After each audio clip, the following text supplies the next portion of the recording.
il y a un sujet sur lequel je m'attardais à intervenir. Le couple glamour Emmanuel Keita, Peter 007, s'est escamoté. Escamoté serait de l'euphémisme. Le couple a décidé de s'entre-déchirer et de se renir sur la toile. De l'amour à la haine. Dans cette vidéo, je viens intervenir, analyser, donner ma part de vérité. Mais soyez rassurés, je n'irai pas en profondeur parce que une affaire de couple, une affaire de famille, je n'aime pas trop intervenir. Ce serait idiot que certains soient en train de porter leur slip ailleurs et que nous, ça nous sert dans nos chambres. On se voit juste après le générique.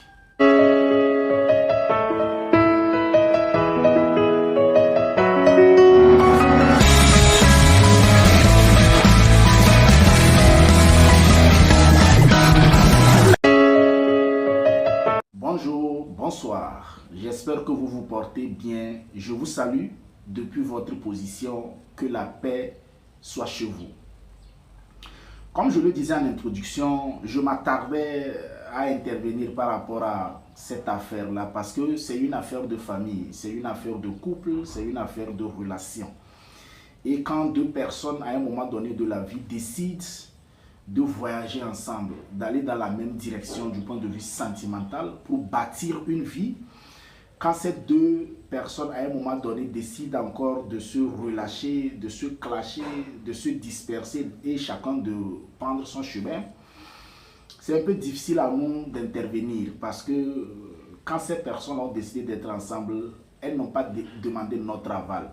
Quand elles décident aussi de ne pas l'être, elles ne vont pas demander notre aval. Donc, par rapport à l'éducation que j'ai reçue, c'est un peu difficile pour moi d'intervenir. Mais, comme j'ai signé pacte avec la vérité, parce que je me rends compte qu'aujourd'hui, les gens sont tellement plongés dans la vie irréelle qu'ils ont perdu la direction de la lumière et de la vérité. Et quand on perd la direction de la lumière et de la vérité, c'est sa dignité qui est bafouée. Donc, je voudrais faire gage de cette dignité-là et alors intervenir, dire mes vérités. Et je vais analyser cette histoire de ce couple-là, de ce couple glamour qui nous a vendu des images rocambolesques d'un film, d'un film romantique. Ce couple-là qui a décidé de partir en lambeaux. Je vais analyser cette histoire sur deux volets. Au cas où c'est du buzz et au cas où c'est de la vérité. Je sais que les gens me diront, mais toi tu es fou, tu crois encore que ça peut être du buzz? Oui, pour moi ça peut être du buzz parce que j'ai tellement cru en ce couple-là que je peux me permettre d'avoir ce bénéfice du doute et dire que ça peut être du buzz. Allons-y directement dans le vif du sujet. Si c'est le buzz, et que c'est cette stratégie-là que la team Emmanuel Keita a trouvé pour orienter sa communication par rapport à sa conférence qu'elle a le 4, elle a fait une mauvaise stratégie de communication et de marketing. Je parle en tant que communicant et marketeur. Peut-être ça, tu ne le sais pas. Je maîtrise ce domaine-là. C'est une mauvaise stratégie de communication. Si c'est le buzz pour donner un poids à sa conférence. Maintenant, comme je l'ai dit, je vais analyser, donner mes parts de vérité. Mais que Emmanuel Keita ait raison ou pas, je la soutiens. Je la soutiendrai par rapport à sa conférence qu'elle a le 4. Parce que je ne vais pas à l'encontre de mes règles. J'ai dit que je suis là pour soutenir les célébrités, pour leur événement, pour leur orientation, pour leur vision. Et j'ai fait des vidéos où je soutenais cet événement-là. Donc je continue par soutenir cet événement-là. Que Emmanuel Keita ait raison ou pas, en deuxième partie, quand je vais parler de si l'histoire est vraie, je la soutiens. Ça, je tiens à le dire. Alors, si c'est le buzz, à mon humble avis, son équipe a opté pour une mauvaise stratégie de communication. C'est vrai que Emmanuel Keita, on se rend compte qu'elle et sa communauté eucalante, et elle arrive souvent à avoir des soutiens quand elle sort d'un scandale. quand un homme marche, il laisse ses traces. À chaque fois que Emmanuelle Keïta s'est retrouvée dans un scandale, elle est sortie grande. Si elle s'est tenue compte de ça pour orienter sa communication, créant ce buzz, à mon humble avis, pour cette fois-ci, portant la casquette d'une femme qui veut faire une conférence, une femme posée, une femme qui veut parler à ses consoeurs, leur donnant des conseils sur la vie, elle a opté pour une mauvaise stratégie de communication. À mon humble avis, elle et son équipe pouvaient trouver un autre moyen pour faire la communication par rapport à son événement. Mais, je prie vivement d'âme nature que cette histoire soit un buzz. Ça sera encore plus soulageant pour moi et toute la toile que ce soit un buzz. Voilà. Maintenant, allons-y. Au cas où l'histoire est vraie, au cas où l'histoire est vraie que les deux vraiment ont décidé de s'entre-déchirer, sortir les preuves, donner des audios, ce qui pour moi est une gaminerie pour les deux. À mon humble avis, EK et Peter 007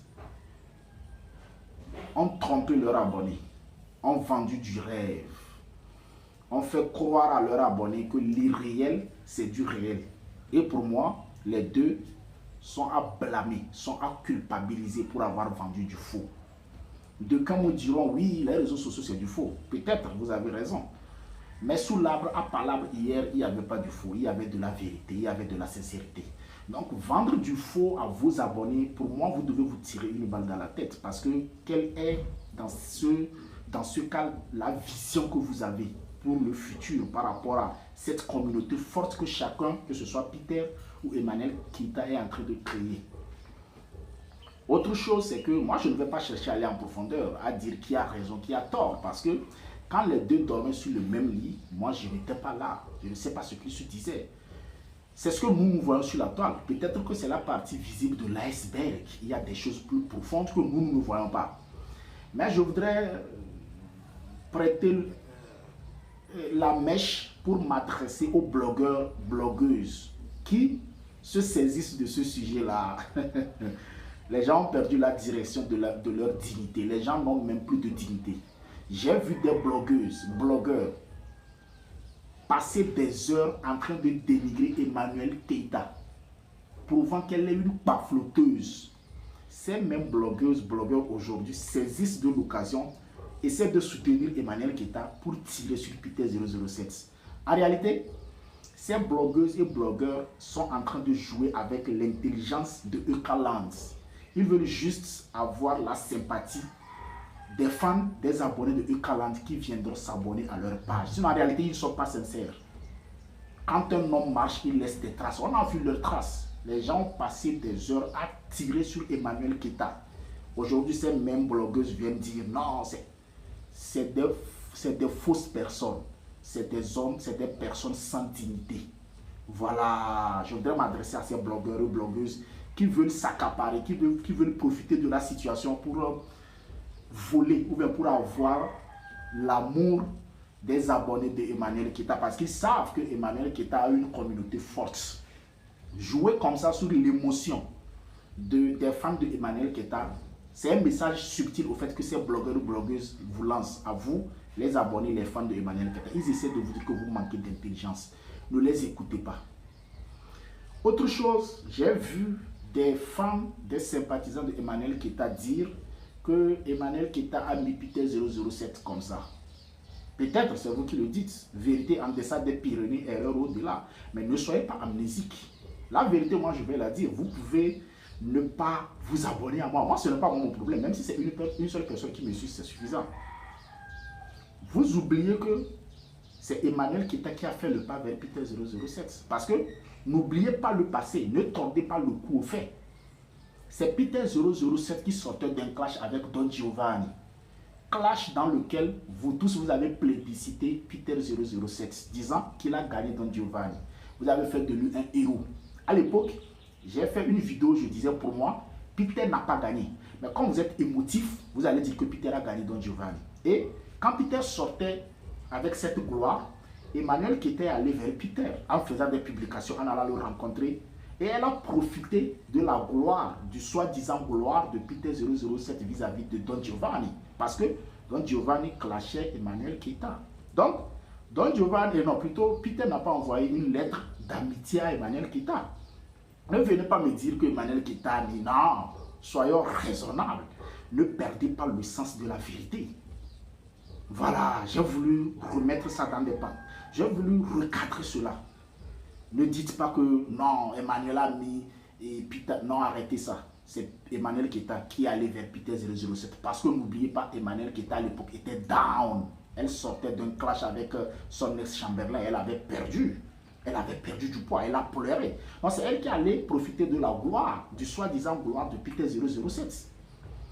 Au même moment, je vois aussi les sympathisants de Peter 007 dire Peter 007 est allé et faire chemin avec une fausse dame. Arrêtez quoi. Certains même disent que Peter aussi a apporté beaucoup. Il a rendu Emmanuel Keita célèbre. Non. Aux partisans de Peter 007, arrêtez, ne soyez pas idiots. Emmanuel Keita avait déjà son étoile. Elle avait déjà bâti sa communauté forte qu'on appelle Ukaland, avant même que elle et Peter 007 ne fassent leur combine. Donc pour moi, l'un ou l'autre se sont apportés des plus, mais se sont aussi apportés du négatif.